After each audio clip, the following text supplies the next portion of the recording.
বৃষ্টিতে খুব তাড়াতাড়ি বন্যা হবে। আর বাকিরা তো বৃষ্টি বন্যার জন্য আগাম প্রস্তুতি নিয়ে রাখেনি। সবার ঘর ভেঙে যাবে। আর তখনই আমি আমার কলা গাছের ভেলায় ব্যবসা শুরু করব। বন্যার জন্য সবাই আমার কলা গাছের ভেলায় উঠতে চাইবে।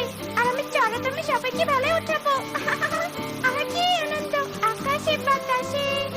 এভাবে রাত যত গভীর হতে থাকে, ঝড় বৃষ্টি আরো বাড়তে থাকে। নদীর পাড় ভেঙে বনে জল ঢুকতে থাকে।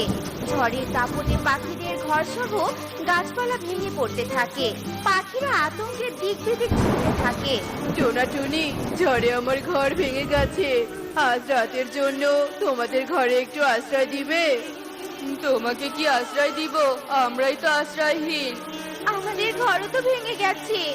এমন ঝড় বাতাসে উঠতেও পারছি না। চলো চলো, ওই গাছের ডালে গিয়ে বসি আমরা। সব শেষ, আমার সব শেষ। আমার ঘরের সঙ্গে খাবার, টাকা পয়সা সব বাতাসের দাপটে উড়ে গেছে। ওই ময়ূরী সত্যি আমাদের এভাবে মিথ্যে কথা বললো? ছি ছি ছি ছি।